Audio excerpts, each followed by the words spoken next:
जंगल दिन में बिल्कुल शांत लगता है। पेड़ सीधे खड़े रहते हैं और सब कुछ सामान्य दिखाई देता है। लेकिन जैसे ही सूरज डूबता है, ये जंगल बदलने लगता है। ये कहानी भूत की नहीं है।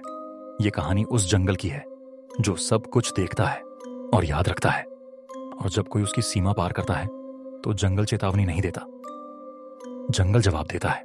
ये कहानी कर्नाटक के एक छोटे से गांव की है जहां जंगल को सिर्फ जंगल नहीं माना जाता। उस गांव का नाम है नल्लूरू। नल्लूरू एक छोटा सा गांव है जो घने जंगल के बिल्कुल किनारे बसा हुआ है। दिन में यह गांव बिल्कुल सामान्य लगता है, लेकिन रात होते ही नल्लूरू बदल जाता है। नल्लूरू के लोग जंगल से डरते नहीं, वे जंगल की पूजा करते हैं। गांव वालों का मानना है कि यह जंगल ही उनकी रक्षा करता है और इस जंगल का एक रक्षक है पंजुली देव। अगली सुबह नल्लूरू गांव का एक सरकारी अफसर गांव वालों को मिलने आता है। वो काफी चिंतित दिखाई देता है। सरपंच जी, मुझे अभी अभी एक जानकारी मिली है। अपने गांव में एक अस्पताल बनने जा रहा है। क्या आपको ये बात की जानकारी है? अस्पताल नल्लूरू गांव में, ये तो बड़ी अच्छी बात है। पर अभी तक मुझे कोई जानकारी नहीं मिली है इस बात की। अरे सरपंच जी, मुझे जैसे ही पता चला सबसे पहले मैं तुम्हें कहने आया। शहर से एक आदमी आया है जिसका नाम है वीरप्पा। वो अपने जंगलों में अस्पताल बनाना चाहता है। अरे जंगल में? नहीं नहीं, जंगल में तो अपने देव रहते हैं, वहाँ थोड़ी ना बन पाएगा अस्पताल। बिल्कुल सही बात है, वहाँ पंजुली देव रहते हैं। वो अपने जमीन पर ऐसा कुछ भी नहीं बनने देंगे। वो हमारी रक्षा करते हैं। मुझे पता है वहाँ पंजुली देव रहते हैं। मेरा तो काम था आपको जानकारी देना। अगर वो लोग आए तो आप उन्हें समझा देना। अब मैं चलता हूँ। इतना कहकर वो सरकारी अफसर तो वहाँ से चला जाता है, पर गांव वाले काफी चिंतित हो जाते हैं क्योंकि उनके देव की जमीन के साथ छेड़छाड़ होने वाली है। ये बात गलत तो है, लेकिन देव ऐसा कभी भी होने नहीं देंगे। वो जंगल नहीं है बल्कि मंदिर है, मंदिर जहाँ स्वयं देव रहते हैं। अब कल जब वो लोग आएंगे तब हम उन्हें समझाएंगे कि ये जंगल को नष्ट ना करे। अगली सुबह वीरप्पा अपने आदमियों के साथ जंगल में जमीन देखने के लिए आते हैं। साथ ही गांव के लोग भी वहीं मौजूद होते हैं ताकि वो वीरप्पा को समझा सके कि यहाँ कुछ भी ना करे, ये देव की जमीन है। अरे आप सब गांव वाले इतनी सुबह सुबह जंगल में, क्या बात है? कुछ काम है तो बताओ मुझे, मैं तुम्हारी मदद कर सकता हूँ। साहब, ये जमीन देव की है, ये जंगल भी उनका ही है। यहाँ आप अपना अस्पताल ना बनाए, देव प्रसन्न नहीं होंगे। मैंने कल ही तुम्हें समझाया था ना, ये जमीन है जमीन, और ये जमीन को मैं खरीद चुका हूँ। यहाँ अब अस्पताल बनेगा। मैं कोई देव को नहीं जानता, मैं पैसे दे चुका हूँ। बस अब यहाँ पर अस्पताल बनेगा। साहब ऐसा मत करो, मैं आपके आगे हाथ जोड़ता हूँ। ये जमीन पर अस्पताल बनाने की जिद ना करो, छोड़ दो ये जिद। कुछ साल पहले भी यहाँ एक आदमी आया था, वो भी ऐसे ही जिद कर रहा था कि जंगल की जमीन पर रिसोर्ट बनाएगा। पर थोड़े ही दिन में वो आदमी की मौत हो गई। अरे मौत की तो काफी वजह हो सकती है, इसमें तुम्हारे देव कहाँ से आ गए? कुछ भी बोलते हो तुम लोग, मैं इन सब बातों पे नहीं मानता। ठीक है साहब, पर कल रात को ही मुझे एक सपना आया था जहाँ देव चेतावनी दे रहे थे। चेतावनी? और देव वो भी सपने में? जरा बताओ मुझे, क्या कह रहे थे तुम्हारे देव? मैं आराम से अपने घर पे सो रहा था, तब रात को मुझे सपना आया। देव स्वयं जंगल आए थे और नृत्य कर रहे थे। जंगल में चारों तरफ आग ही आग थी, और आग एक चेतावनी थी कि ये जंगल में कुछ भी नहीं हो सकता। देव को सपने में देख मैं तुरंत उठ गया। मैं काफी डर गया और रोने लगा। हा हा हा, तुम गांव वाले तो कुछ भी कहते हो, पर मैं इन सब बातों को नहीं मानता। यहाँ पे अस्पताल तो बन के ही रहेगा। कल से मजदूर आ जाएंगे और वो काम चालू कर देंगे। देखते हैं आपके देव कौन सा नृत्य करते हैं और मेरे काम को रोकते हैं। अगली सुबह वीरप्पा 3 मजदूरों को जंगल भेजता है काम करने के लिए। तीनों मजदूरों को नहीं पता कि जंगल में क्या है। अरे साथियों, कितनी अच्छी बात है। वीरप्पा साहब दिन में काम करने के यहाँ पर 500 रुपए दे रहे हैं। अच्छी बात, इसमें क्या अच्छा है? बाकी सब तो सिर्फ दिन के 100 रुपए ही देते हैं। शायद कुछ गड़बड़ है ये जगह पे, नहीं तो 500 रुपए आज के जमाने में कौन ही देता है भला। अरे दोस्तों, क्या तुम बातें कर रहे हो? चलो चलो काम करते हैं, 4 गुना पैसा ज्यादा मिल रहा है। कुछ मत सोचो, बस काम करो। बिल्कुल सही बात है, ज्यादा आगे का नहीं सोचते, बस पैसे कमाते हैं और जल्द से जल्द काम करके यहाँ से चले जाते हैं। तीनों दोस्त लालच के चक्कर में काम पर भिड़ जाते हैं। उन्हें असलियत पता नहीं है कि जंगल में आखिर क्या है, कौन उन्हें सुन रहा है। पर तभी अचानक से एक आवाज आती है और तीनों लोग डर जाते हैं। अरे तुम लोगों ने आवाज सुनी? ढोल नगाड़ों की आवाज आ रही थी, जैसे कोई नृत्य हो रहा हो जंगल के बीचों बीच, वो भी इस वक्त। ऐसी आवाज, मैं कह रहा हूँ तुमको, कुछ गड़बड़ जरूर है यहाँ पर। अरे कुछ भी नहीं है दोस्तों, तुम बेकार में चिंता कर रहे हो। चलो आज बहुत काम कर लिया है, अब आराम करते हैं, बाकी का काम कल करेंगे। तीनों मजदूर अपना काम करके रात को आराम कर रहे होते हैं। जंगल में काफी सन्नाटा होता है। तभी अचानक से वापस आवाज आती है। अरे दोस्तों, तुमने सुना? इतने सन्नाटे में वापस से वही आवाज आ रही है, ढोल नगाड़े की। बिल्कुल सही बात है, जो आवाज सुबह आ रही थी वही आवाज अभी वापस आ रही है, वो भी जंगल के इतने सन्नाटे में। मुझे तो बहुत डर लग रहा है, मुझे तो कुछ भी सही नहीं लग रहा है। और अचानक वापस आवाज आने लग गई, वो भी जंगल के बीचों बीच, जहाँ इतना सन्नाटा होता है। तीनों का डर के एकदम बुरा हाल हो जाता है। तीनों मजदूर इतने ज्यादा डर जाते हैं कि उन्हें कुछ भी समझ नहीं आता। वो बिना देर किए तुरंत वहाँ से भागने लगते हैं, जंगल के बाहर की ओर। तीनों मजदूर इतने ज्यादा डरे हुए होते हैं कि वो मुड़ के पीछे एक बार भी नहीं देखते। अगले दिन वीरप्पा अपने दोनों आदमियों के साथ जंगल आता है काम देखने के लिए।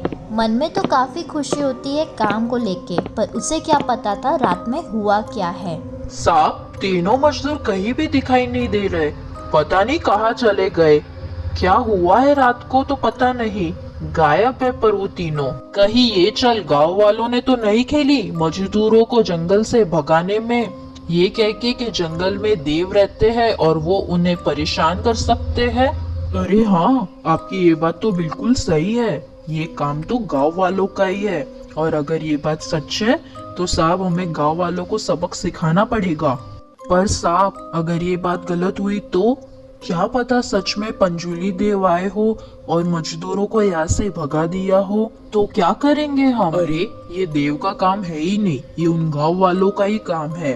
वो चाहते ही नहीं है यहाँ पे अस्पताल बने, पक्का उन्होंने मजदूरों को डरा के यहाँ से भगा दिया है। अगले ही पल वीरप्पा अपने दोनों आदमियों के साथ गांव जाने के लिए निकल पड़ता है, ताकि वो गांव वालों से बात कर सके कि आखिरकार वो लोग ऐसा उसके साथ क्यों कर रहे हैं। वीरप्पा तुरंत ही गांव आ जाता है। वो गुस्से में आग बबूला होता है। अपने दोनों साथियों के साथ तुरंत ही मुखिया जी के पास बात करने लगता है। मुखिया जी, मैंने मना किया था ना आपको, हम देव में नहीं मानते हैं, वहाँ पे अस्पताल बनेगा, तो क्यों आपने मेरे मजदूरों को डरा के वहाँ से भगा दिया? तुम गांव वालों क्यों नहीं समझ रहे हो हमारी बातें?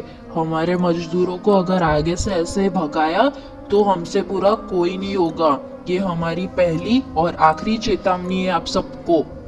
अरे बेटा, हमें तो पता ही नहीं है कि तुम्हारा काम जंगल में चालू हो गया है और तुम्हारे मजदूरों के साथ ऐसा कुछ हुआ है कि वो जंगल छोड़ के भाग चुके हैं। हमें कुछ भी नहीं पता, हमें माफ कर दो। क्या तुम्हें कुछ भी नहीं पता? तुम्हें नहीं पता हमारे मजदूर कल रात को जंगल छोड़ के भाग गए हैं? नहीं, हमें कुछ भी नहीं पता। पर बेटा, कुछ साल पहले यहाँ पर एक आदमी आया था, वो यहाँ पे एक रिसोर्ट बनाना चाहता था, जिस वजह से देव काफी नाराज हो गए थे। वो आदमी अगले ही दिन पागल हो गया था और कुछ ही समय में मृत्यु हो गई थी। इसलिए हम सब गांव वाले सबको कहते हैं वो जगह, वो जंगल देव की है। देखो चाचा जी, पहले चाहे जो कुछ भी हुआ हो, मुझे वो सब कुछ भी नहीं पता, पर अब मैं एक नेक काम कर रहा हूँ जिसके लिए मैंने पैसे भी दे दिए हैं। वहाँ अब एक अस्पताल जरूर बनेगा। मैं भी देखता हूँ देव आखिर करते क्या है। मैं किसी से नहीं डरता और मैं वहाँ पे अस्पताल बना के रहूंगा। इतना कह के वीरप्पा अपने दोनों साथियों के साथ वहाँ से चला जाता है। अगली सुबह वीरप्पा अपने आदमियों के साथ जंगल आता है, नए 2 मजदूरों को लेकर जंगल में काम करने के लिए। अरे साहब, आप हमको यहाँ पर लेकर तो आए हो काम करने के लिए, पर हमको 5 गुना ज्यादा कीमत दे रहे हो, इसका क्या मतलब है? अरे ओ सुनो, हमको काम जल्द से जल्द खत्म करना है, इसलिए तुमको ज्यादा कीमत पर लाए हैं। अब आगे कोई प्रश्न मत करो और जल्दी से काम चालू कर दो। लालच में डूबे मजदूर बिना कोई देर किए तुरंत ही काम पर भिड़ जाते हैं।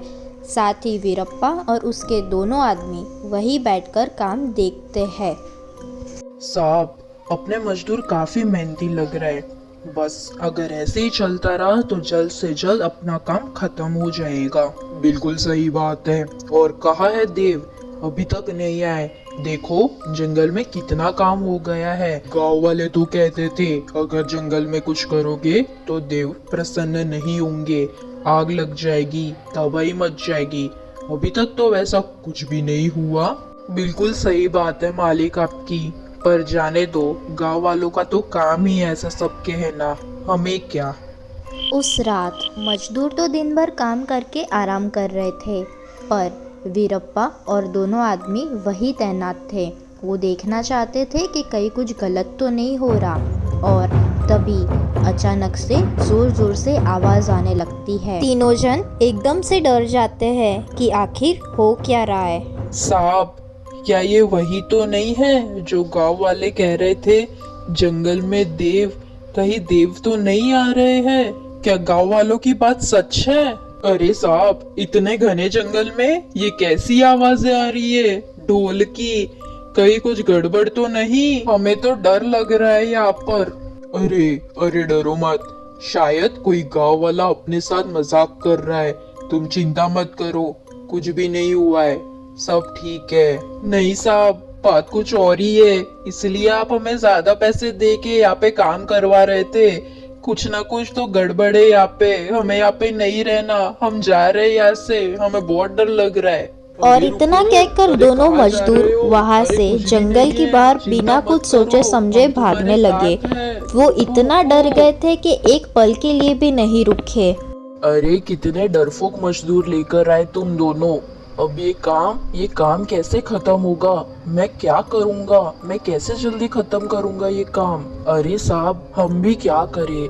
गांव में सभी लोगों को पता है कि ये जंगल में देव रहते हैं, इसलिए यहाँ कोई भी काम करना नहीं चाहता। जैसे ही देव का नाम लिया, अचानक से आवाज आने लगी। एकदम सन्नाटे में भी जंगल के बीच से जोर जोर से ढोल की आवाज आने लगी और थोड़ी ही देर में आवाज बढ़ने लगी। तीनों लोग इतना ज्यादा डर जाते हैं कि वीरप्पा साहब, ये सब अभी खतरे से खाली नहीं है, हमें भी उन मजदूरों की तरह यहाँ से चले जाना चाहिए। काम का हम बाद में देख लेंगे। अरे बिल्कुल बिल्कुल, मुझे भी अब थोड़ा सा सही नहीं लग रहा ये सारी चीजें। हमें जल्द से जल्द यहाँ से निकल जाना चाहिए, काम का तो आगे देख लेंगे, चलो। बिना देर किए वीरप्पा अपने दोनों साथियों के साथ जंगल से बाहर जाने के लिए निकल पड़ता है, पर वो लोग निकल नहीं पाते। साहब, गांव वालों की बात बिल्कुल सच थी, हम फंस चुके हैं जंगल में। जंगल में सही में देव रहते हैं और देव अब हमसे नाराज है, इसलिए वो हमें जंगल छोड़ के जाने नहीं दे रहे। अब हम क्या करेंगे? अरे तुम्हारी बात बिल्कुल सही है, मुझे भी नहीं पता हम कहाँ फंस गए। अब हम क्या करेंगे, मुझे कुछ समझ नहीं आ रहा। ये क्या चल रहा है अपने साथ? मजदूरों को तो जाने दिया जंगल ने, पर हमें क्यों नहीं जाने दे रहे? मुझे कुछ नहीं पता। शाम होते ही नल्लूरू गांव के लोग जंगल आ जाते हैं। वीरप्पा साहब, मैंने आपको पहले ही कहा था, ये जंगल देव का है, यहाँ देव रहते हैं। मेरे सपने में देव आके चेतावनी भी दे के गए थे। मैंने आपको समझाया था, पर आप माने नहीं। हाँ, हमें भी लगता है तुम गांव वाले सच कह रहे थे। अब हम ये जंगल को छोड़ के जाना चाहते हैं, पर देव हमें जाने नहीं दे रहे हैं। अरे देव तुम्हें कैसे जाने देंगे? तुमने उनकी पवित्र भूमि पर अपना लालच दिखाया था, इसलिए देव काफी क्रोधित है और वो तुम्हें इतनी आसानी से ये जंगल छोड़ने की अनुमति नहीं देंगे। हमने तुम्हें कितनी चेतावनी दी, पर तुमने हमारी बात नहीं मानी। अब भुगतो नतीजा। तुम गांव वालों की बात बिल्कुल सच थी, हमने तुम्हारी बात नहीं मानी। मैं लालच के चक्कर में आ गया था, पर अब मुझे सब पता चल गया है। अब हमारी मदद कीजिए, आगे से ऐसा मैं कभी भी नहीं करूँगा। मदद? अब तो सिर्फ एक ही रास्ता है, देव से माफी मांगनी पड़ेगी। देव माफ कर देंगे तुमको और फिर ही तुम ये जंगल छोड़ के जा सकोगे। अगले ही पल सब लोग प्रार्थना करने लग जाते हैं। पंजुली देव, हमें माफ कर दीजिए। जाने अनजाने में हमसे बहुत बड़ी गलती हो गई। हम आगे से ऐसा कभी भी नहीं करेंगे।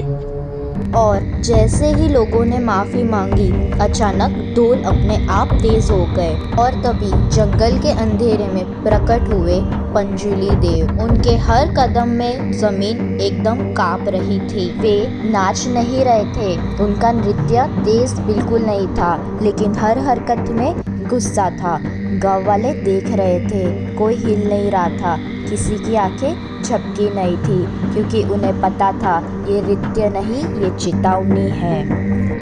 देव मुझे माफ कर दो, मैंने आपकी पवित्र भूमि पर अपना लालच दिखाया। मुझसे बहुत बड़ी गलती हो गई, आगे से मैं ऐसा कभी भी नहीं करूँगा। बस मुझे आप माफ कर दो। देव कुछ भी नहीं बोले, उन्होंने सिर्फ वीरप्पा की आंखों में एक क्रोध भरी निगाह से देखा और फिर जैसे वो आए थे वैसे ही जंगल की ओर तेजी से चले गए। कुछ ही पल में जंगल में सन्नाटा हो गया और वो वहाँ से चले गए। जैसे ही देव जाते हैं, एक त्रिशूल और एक पत्थर देव के रूप में स्थापित किया जाता है। तुम्हारी जान देव ने सिर्फ इसलिए बचाई क्योंकि तुम्हारा काम नेक था। तुम गांव वालों के लिए अस्पताल बनाना चाहते थे, पर तुम्हारी आंखों में लालच थी। बिल्कुल सही कहा आपने, मैं आपकी बात समझ चुका हूँ। अब से मैं हर रोज यहाँ पर आके पूजा करूँगा। धन्यवाद आपका, आपने मुझे सही राह बताई। बस इतना कह के गाँव वाले और वीरप्पा जंगल के बाहर आ जाते हैं और ये कहानी यही ख़त्म होती है। अगर आपको मेरा ये वीडियो पसंद आया तो प्लीज़ चैनल को लाइक, शेयर और सब्सक्राइब कर देना। Thank you, see you soon, till then, bye bye.